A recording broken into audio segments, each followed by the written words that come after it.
Nagtungo si Liam at Joy sa living room, kung nasaan ang ina ni Liam na ngayon ay abala sa kanyang cellphone.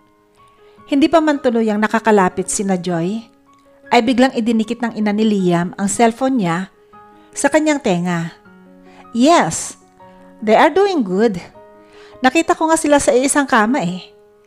They are having a good relationship. I am sure nagwo-work ang marriage nila. Nagkatinginan si Liam at Joy sa kanilang narinig. May parte sa puso ni Liam na ayaw niyang mag-disappoint ang kanyang ina. Ngunit hindi rin naman niya kayang tiisin ang relasyon na napipilitan lang. Okay, I'll call you back, sabi ng ina ni Liam nang makita niya mag-asawang nakatayo sa kanyang gilid. Mami Jenny, it's nice to see you po again. Malambing na wika ni Joy, sabay beso sa ina ni Liam. Oh, it's good to see you na you are getting along with my son. Inaalagaan mo ng mabuti itong si Joy, no? Nagkatingin ng muli si Liam at Joy. Baka sa mata ni Liam ang pagkailang. Alam niya sa kanyang sarili na hindi niya naaalaga ang mabuti si Joy.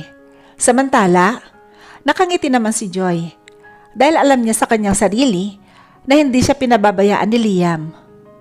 Of course, ma'am. I am taking care of her. Iyon rin naman ang pinangako ko sa mami ni Joy. Sagot ni Liam sa ina. Saka napaiwas siya ng tingin kay Joy. That's great. Bumisita lang ako para i-check ang bahay niyo. Mukhang okay naman. Malinis at maayos ang setup ninyo. Kung may gusto at kailangan kayong bagong furniture sa bahay, you can call me, sabi niya kay Joy. Napangiti si Joy at saka tumango.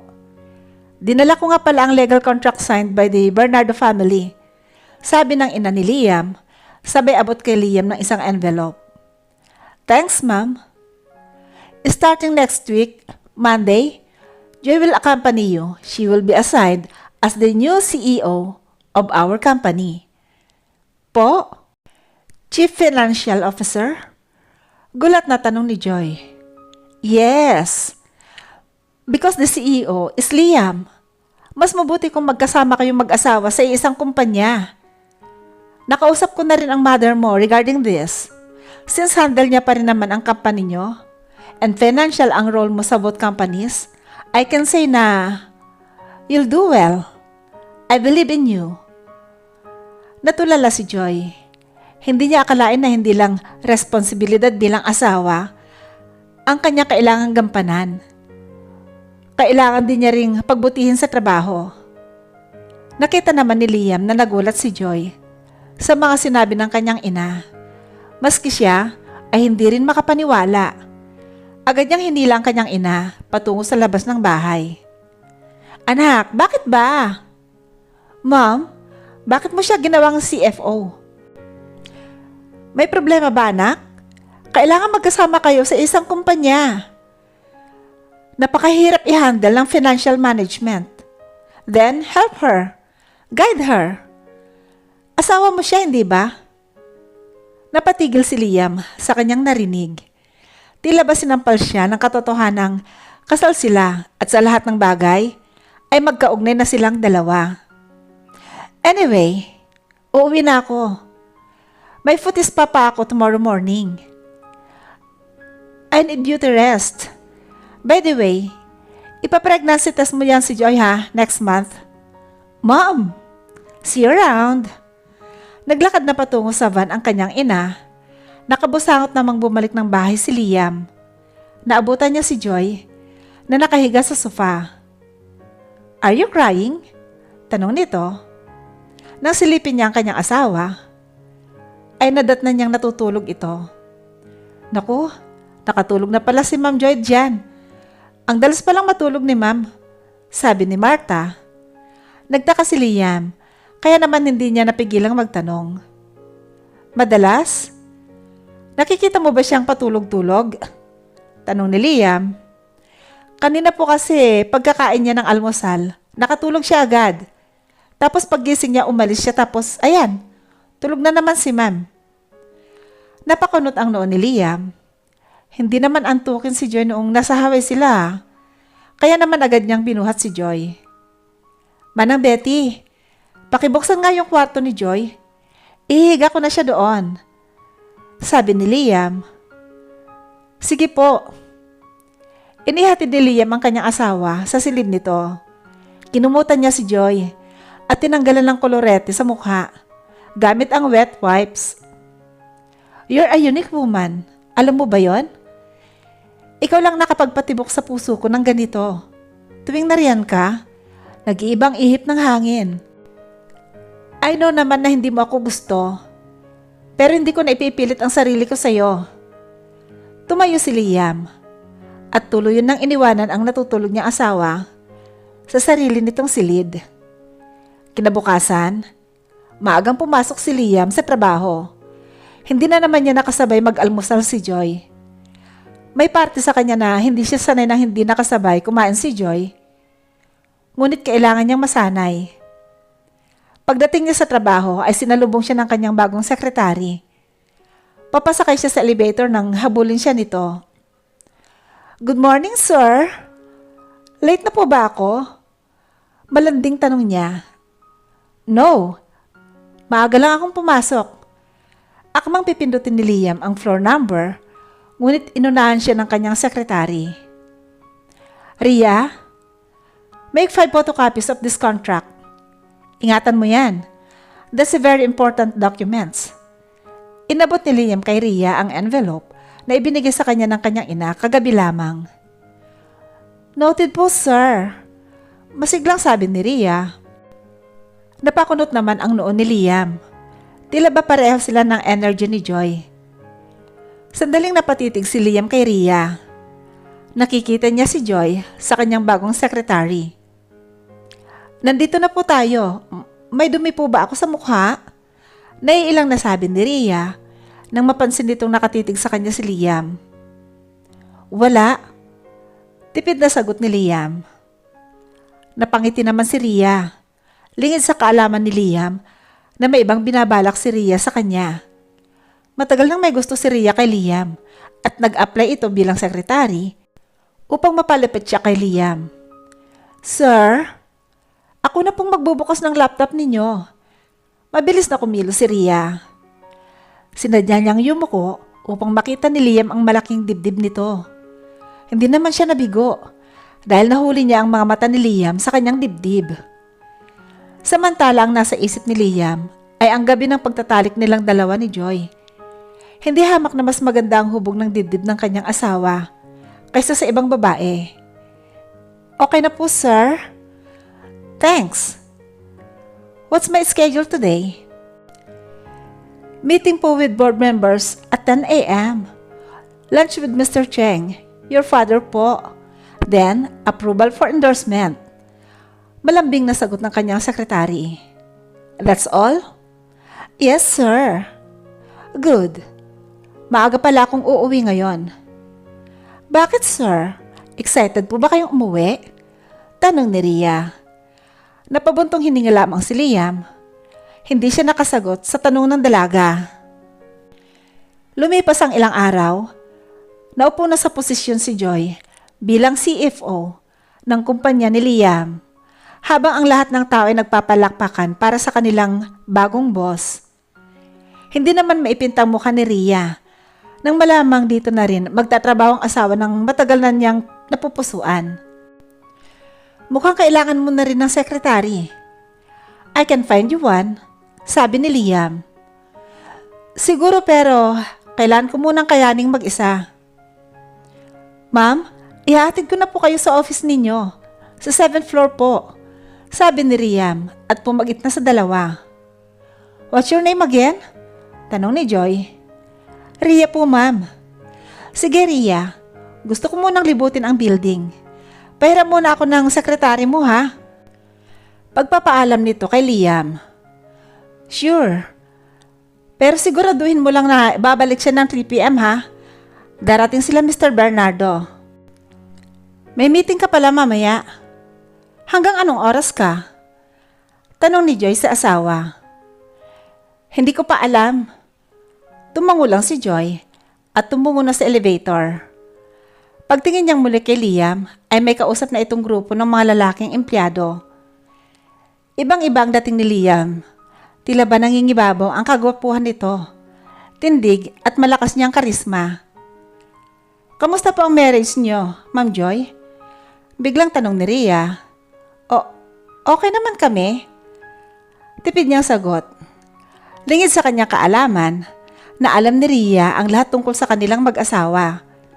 Dahil sa pagka-obsess ni Rhea kay Liam, ay kumuha siya ng private investigator at napag-alaman nilang magkahiwalay ang silid ng mag-asawa. "Dito po ang cafeteria, ma'am. Buffet type, kaya busog lagi ang mga empleyado ni sir. Ganon siya ka-generous." Kwento pa ni Rhea. Kailangan niyang mapalapit kay Joy para hindi siya pagdudahan nito. "Mukhang masarap yung soup nila. Crab and corn ba yan? Favorite ko yan nung high school ako." Komento ni Joy. "Opo ma'am, gusto niyo po ba? Ikukuha ko kayo." Sabi ni Rhea. "Sige nga. Please." Sagot naman ni Joy at naupo na sa isang table for two. Nakangiti si Joy na hinihintay si Rhea. Ngunit nang pabalik na ang sekretary na dala ang soup, ay biglang may bumunggo itong isang babae. Natapon ang soup kay Rhea at nadumihan ang uniform nito. "Hala, ang uniform mo!"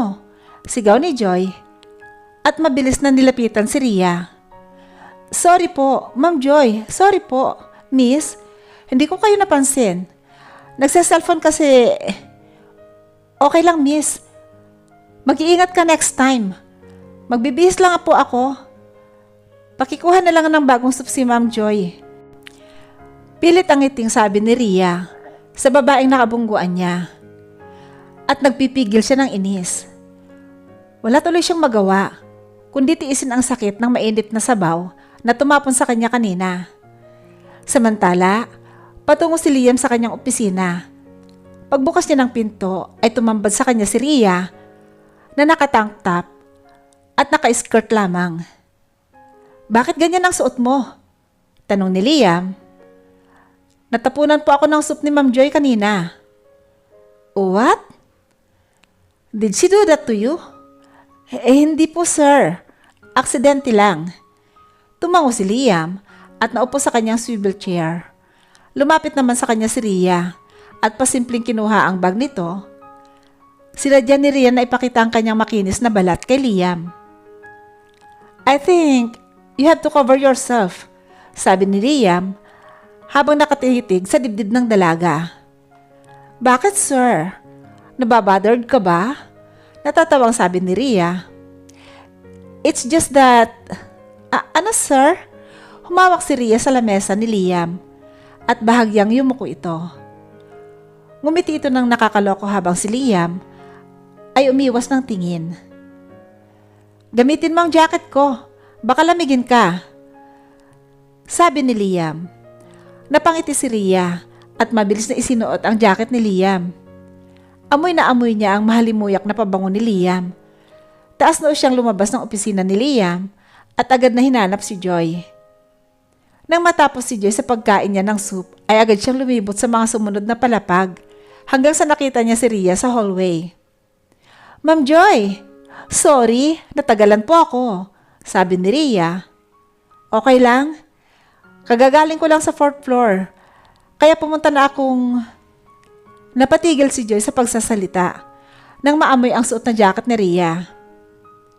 "Saan po kayo pupunta, ma'am?" Patay mali siyang tanong ni Rhea. "Sa 5th floor."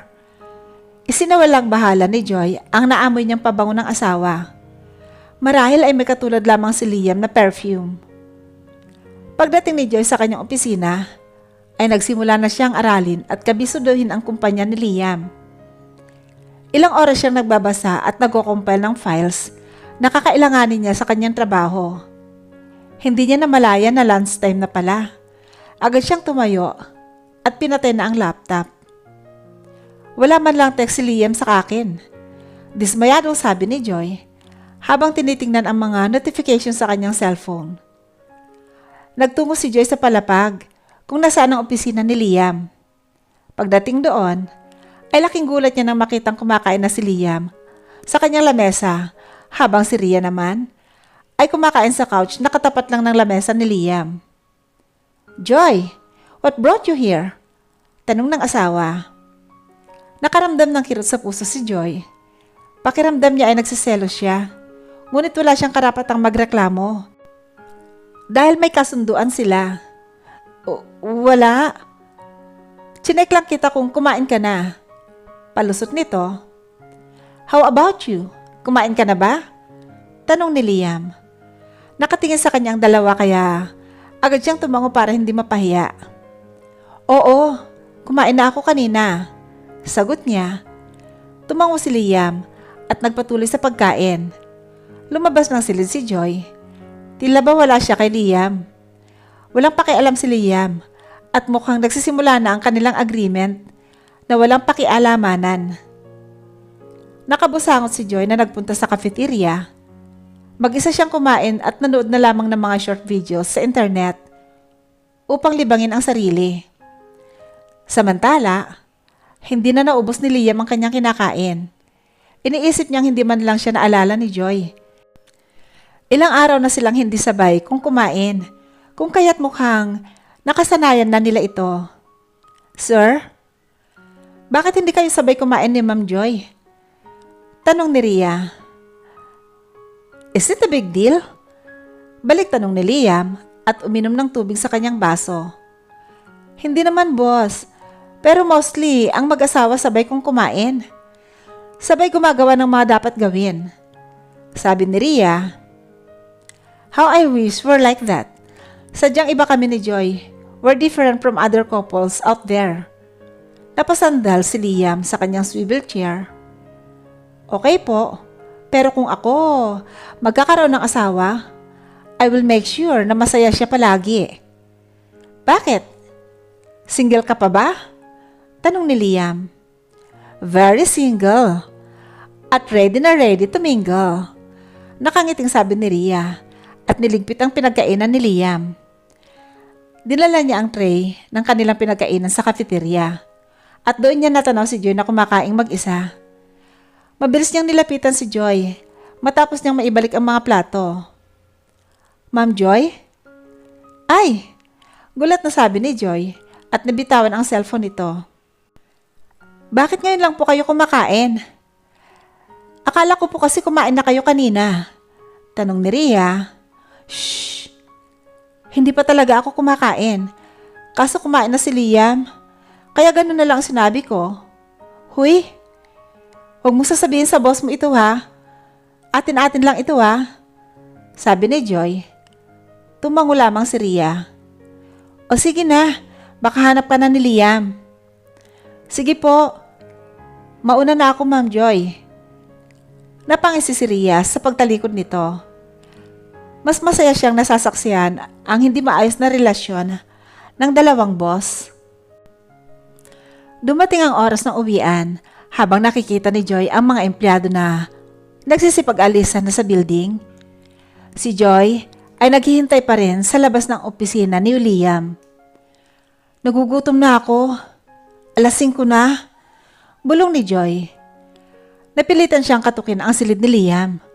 Ngunit pagbukas niya ng pinto, ay walang tao doon. Nasa meeting pa kaya siya? Tanong nito sa sarili at muling lumabas ng office ni Liam. Nagtungo siya sa conference room. Pagsakay niya ng elevator, ay laking gulat niya nang makita si Paulo. Nakasuot ito ng formal attire, kaya naman ibang-iba ang dating niya ngayon kaysa noong nagkita sila sa Hawaii. "Paulo? Joy? What are you doing here?" Tanong nito. "Dito ako nagtatrabaho. My husband owns this company." Sagot naman ni Joy. "Oh, so your husband owns many hotels in the Philippines? That's great. I am here with my father. Kami ang bagong investors ng company nyo." Sagot ni Paulo. "Talaga? So, totoo pala yung sinasabi mo sa Hawaii dati, na mayaman ka nga. Akala ko, joke mo lang yon. Anya at tumawa. Mukha talaga akong joke sa'yo, no? Natatawang sabi ni Paulo. Biro lang, ito naman. At least ngayon, alam ko na. What if, joke lang ulit. Hindi pala talaga ako mayaman. At isa lang akong assistant ni Mr. Bernardo. Natatawang sabi ni Paulo. Napakunot ang noo ni Joy. Hindi niya alam kung ano ang paniniwalaan niya. Ano nga yung totoo? Muling tanong ni Joy. Bumukas ang elevator sa palapag kung saan sila tutungo. Naunang lumabas si Paulo at huminto sa hallway. Susundin ko lang si Mr. Bernardo. Personal assistant niya ako. Nakangiting sabi ni Paulo. Talaga? Nasa meeting pa ata sila eh. Dito ang conference room, sabi ni Joy at naunang naglakad. It's a prank, sabi ni Paulo, dahilan para mapatigil si Joy. Sinamaan ni Joy ng tingin si Paulo, sabay hampas sa braso nito. Aray! Joke nga lang yun. Alin ang joke doon? Inis na sabi niya, at muli itong hinampas. Nasaksihan ni Liam ang paghaharutan ng dalawa sa hallway. Nasa likod niya si Rhea, habang kasabay ni Liam. Maglakad ang ama ni Paulo na si Henry Bernardo. Oh, Mr. Cheng, that is my son, Paulo. Come here and greet Mr. Cheng, our new partner in business, sabi ni Mr. Bernardo. Mabilis na lumapit si Paulo kay Liam. Hindi naman maipintang mukha ni Liam dahil sa selos na nararamdaman niya. Unang kita pa lamang nila sa Hawaii ay iba na ang timpla ng dugo niya kay Paulo. It's nice to see you again, Mr. Cheng, sabi ni Paulo. Sabay lahad ng kanyang kamay. Nagkita na kayo noon?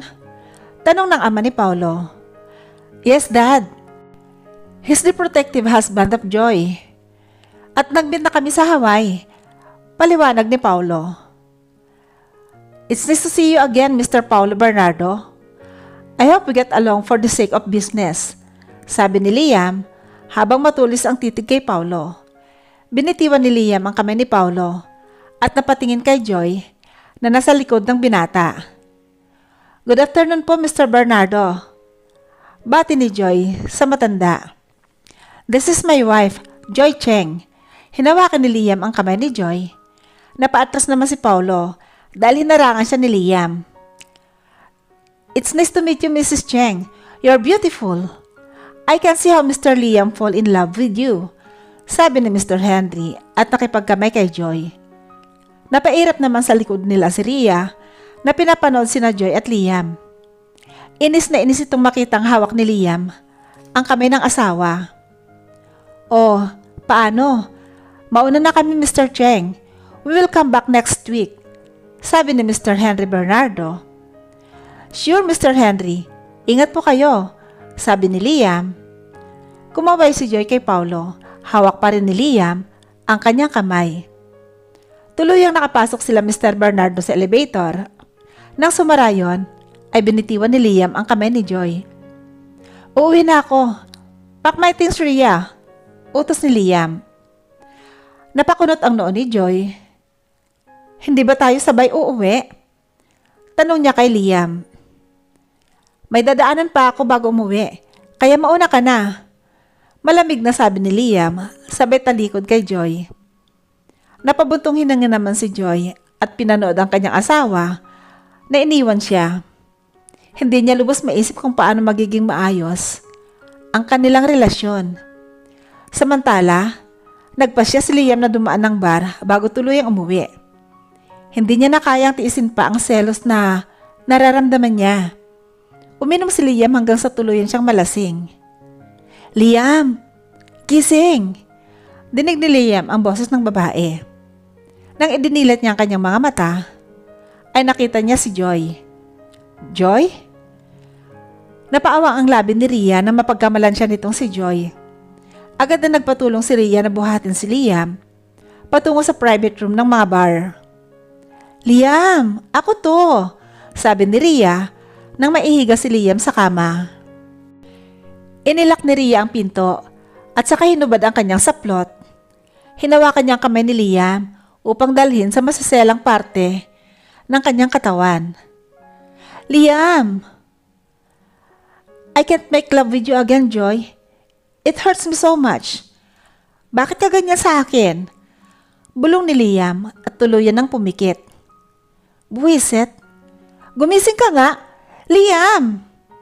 Samantala, sa bahay naghihintay si Joy na umuwi ang kanyang asawa. Ngunit wala siyang nadatnan. Tuluyan siyang nakatulog sa sala habang naghihintay. Nagising na lamang siya nang marinig ang sasakyan ni Liam. Liam? Bulong niya at napatingin sa wall clock. Bumukas ang pinto ng bahay at iniluwan ito si Liam na magulo ang buhok at hindi makalakad ng maayos. 3:00 na ng umaga. Bakit ngayon ka lang? Tanong ni Joy. At akmang lalapitan si Liam. Ngunit naamoy nito ang mabahong amoy ng alak. Why do you even care? Akala ko ba wala nang pakialamanan? Tanong ni Liam at naglakad patungo sa kanyang silid. Liam, may pasok pa tayo bukas. Hindi na ako papasok. Ganun ba? Kamuntikan nang matumba si Liam. At agad naman siyang inalalayan ni Joy. Ngunit tinabig ni Liam ang kamay ni Joy. Liam? Stop it, Joy. Gusto ko nang magpahinga. Bakit ka naglasing? May problema ka ba? Tanong ni Joy. Ngunit pinagsaraduhan lamang siya ni Liam ng pinto. Naramdaman ni Joy ang pagtulo ng kanyang luha. Hindi niya lubos maintindihan kung bakit nangyayari ito. Lahat naman ay ginagawa niya para mapalapit kay Liam. Pero hindi siya susuko.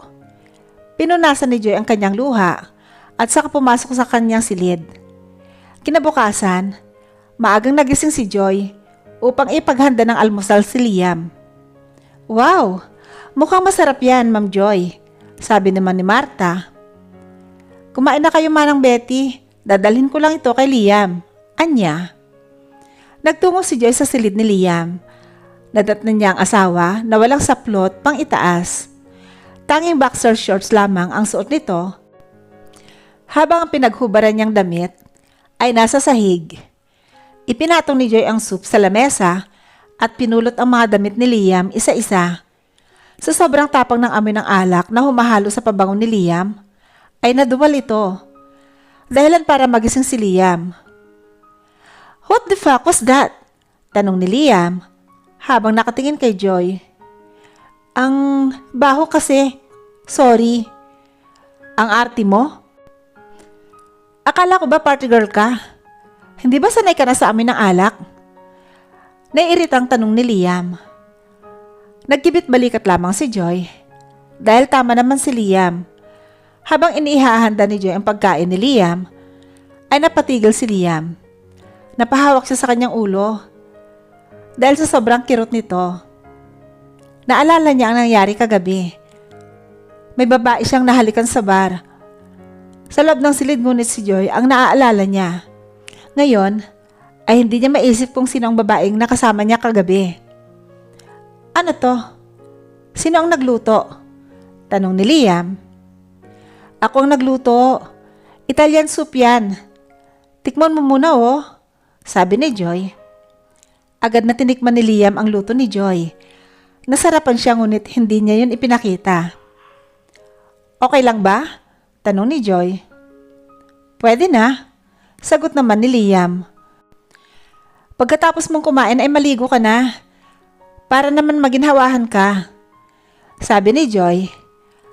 At saka tumalikod na palabas ng kwarto ni Liam.